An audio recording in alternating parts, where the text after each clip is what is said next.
Greetings! I'm Alex, and in front of me is once again Frankenstein by Mary Shelley. Last time we had some family history. A man falls on hard times, dies, leaves a daughter behind, who is soon rescued by the man's best friend, who marries her and has a son. And being the charitable people they are, they decide to adopt the prettiest orphan they can, with the and give the son the words, "We're going to give you a present," or something like that. You're going to get a present, which he apparently takes quite literally and thinks is going to be quite possessive. Let's see how possessive he's going to be. Let's read. Chapter 2. We were brought up together. There was not quite a year difference in our ages. I need not say that we were strangers to any species of disunion or dispute. Harmony was the soul of our companionship, and the diversity and contrast that subsisted in our characters drew us nearer together. Elizabeth was of a calmer and more concentrated disposition, but with all my ardour I was capable of a more intense application, and was more deeply smitten with the thirst for knowledge. She busied herself with following the aerial creations of the poets, and in the majestic and wondrous scenes which surrounded our Swiss home. The sublime shapes of the mountains, the changes of the seasons, tempest and calm, the silence of winter, and the life and turbulence of our alpine summers. She found ample scope for admiration and delight, while my companion contemplated with a serious and satisfied spirit the magnificent appearances of things. I delighted in investigating their causes. Okay, one for aesthetics and one for the facts. Okay. The world was to me a secret which I desired to divine. Curiosity, earnest research to learn the hidden laws of nature, gladness akin to rapture as they were unfolded to me, are among the earliest sensations I can remember. On the birth of a second son, my junior by 7 years, my parents gave up entirely their wandering life and fixed themselves in their native country. We possessed a house in Geneva and a campaign on Belle-Rive, the eastern shore of the lake, at the distance of rather more than a league from the city. We resided principally in the latter, and the lives of my parents were passed in considerable seclusion. It was my temper to avoid a crowd, and to attach myself fervently to a few. I was indifferent, therefore, to my schoolfellows in general, but I united myself in the bonds of the closest friendship to one among them. Henry Clerval was the son of a merchant of Geneva. He was a boy of singular talent and fancy. He loved enterprise, hardship, and even danger for its own sake. He was deeply read in books of chivalry and romance. He composed heroic songs and began to write many a tale of enchantment and knightly adventure. He tried to make us act plays and to enter into masquerades in which the characters were drawn from the heroes of Roncesvalles, of the Round Table of King Arthur, and the chivalrous train who shed their blood to redeem the Holy Sepulchre from the hands of the infidels. Sepulchre.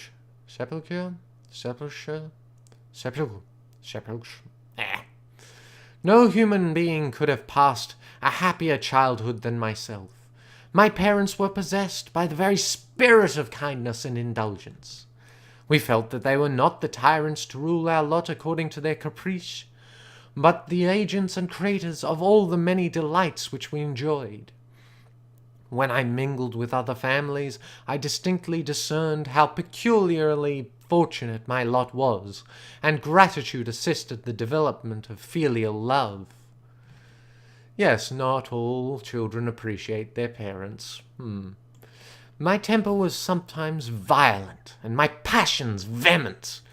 But by some law of my temperature, they were turned not towards childish pursuits, but to an eager desire to learn, and not to learn all things indiscriminately.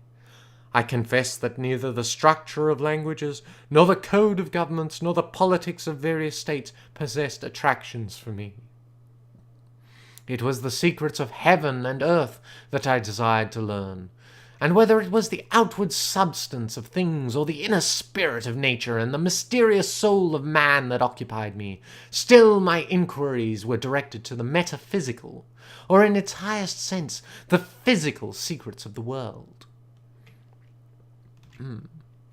Meanwhile, Clerval occupied himself, so to speak, with the moral relations of things. The busy stage of life, the virtues of heroes, and the actions of men were his theme.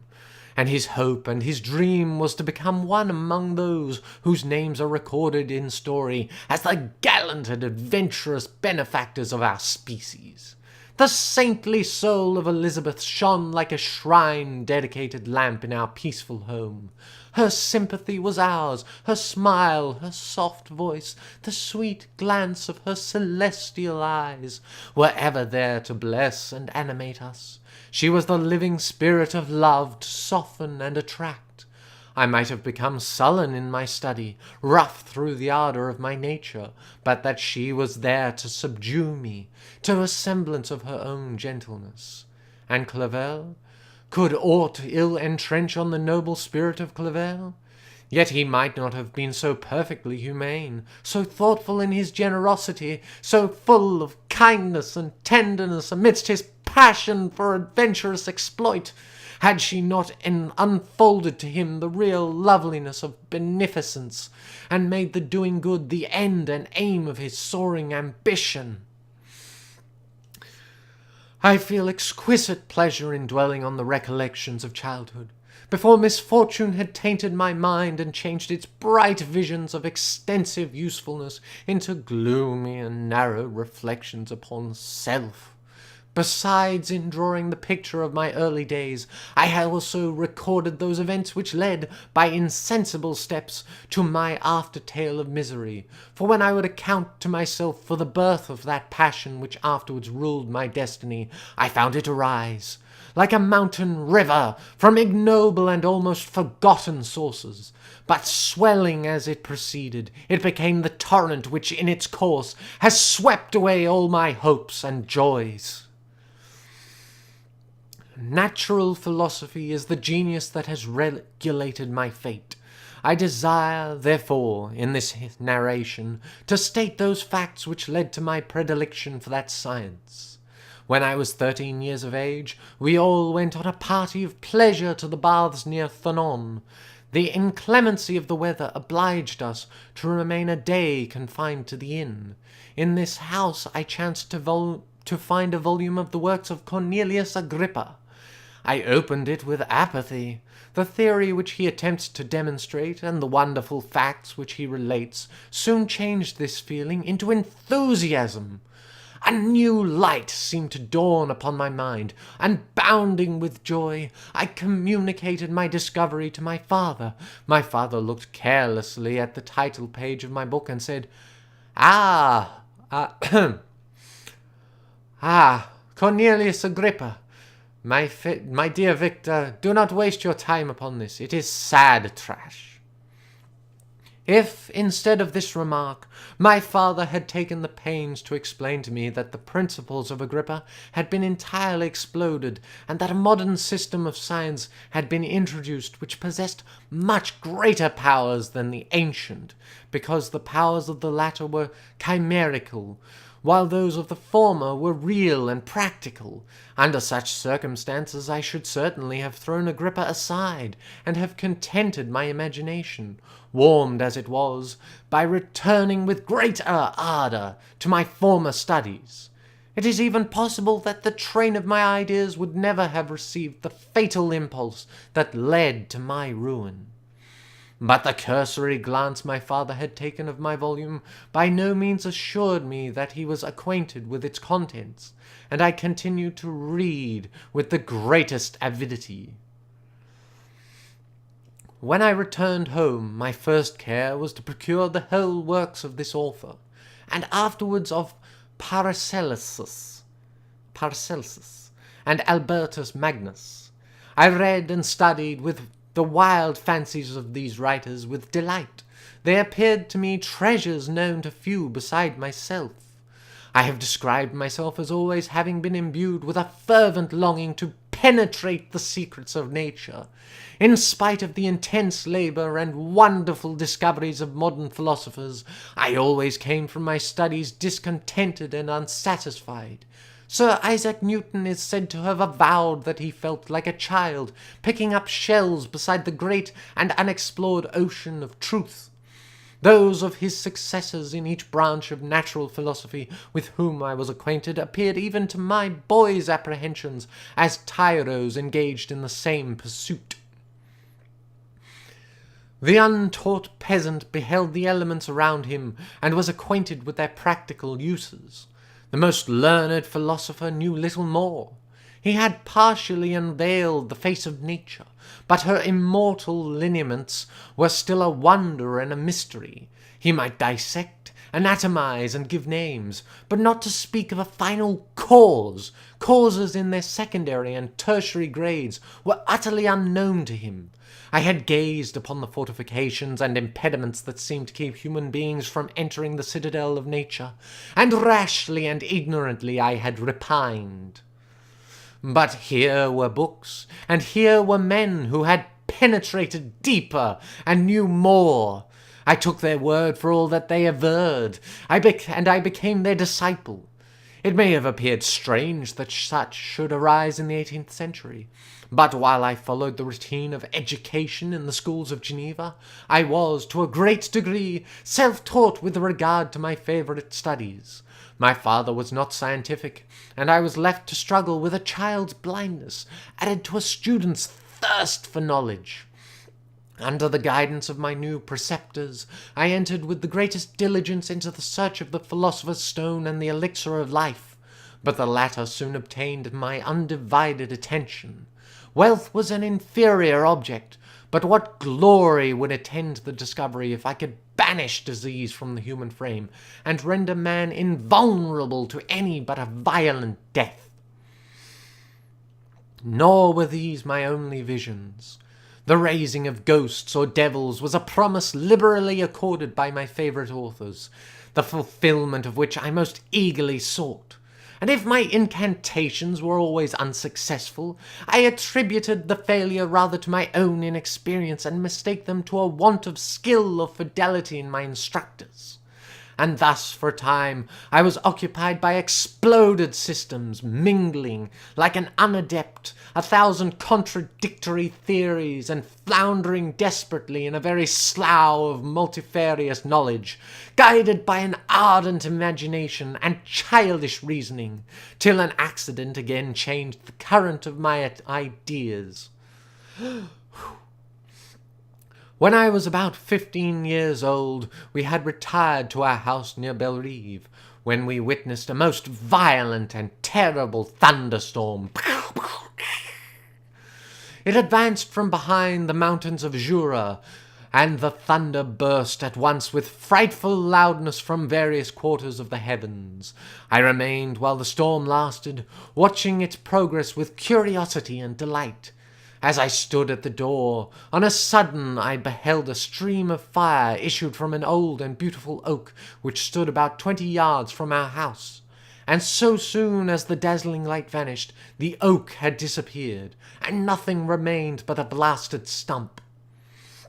When we visited it the next morning, we found the tree shattered in a singular manner.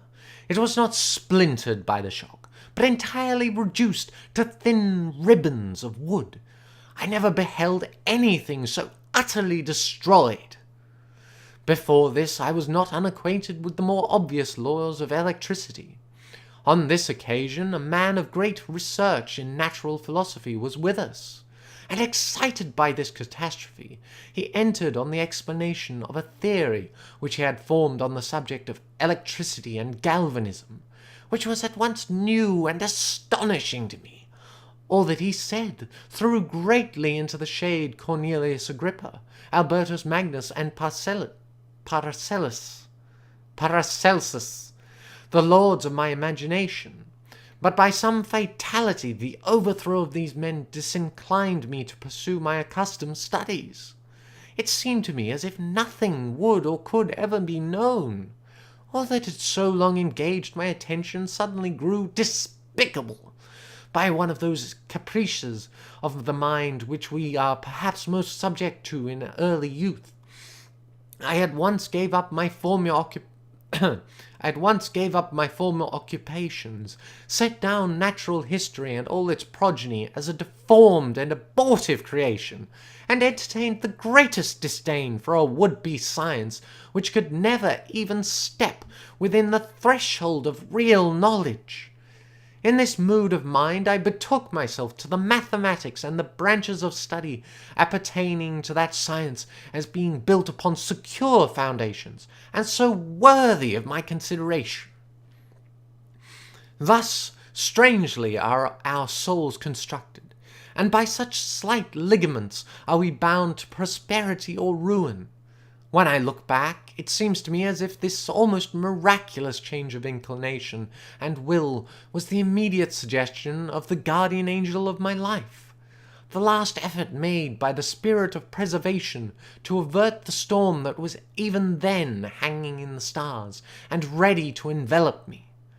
Her victory was announced by an unusual tranquillity and gladness of soul which followed the relinquishing of my ancient and latterly tormenting studies. It was thus that I was to be taught to associate evil with their prosecution, happiness with their disregard. It was a strong effort of the spirit of good, but it was ineffectual. Destiny was too potent, and her immutable laws had decreed my utter and terrible destruction. Dun, dun, dun, dun, dun, dun, dun, dun. To be continued next time. Well, all right. So that's his going over his history of study, basically. He was fully inclined into the philosophy of nature, which wasn't well considered by most at the time, and he was eventually informed that maybe he shouldn't go into that because it wasn't thought very well and he should do science. So he did, but apparently not for long. So, anyway, that was Frankenstein by Mary Shelley. And, well, that was fun. So, yeah, hope you enjoyed. See you next time. Goodbye.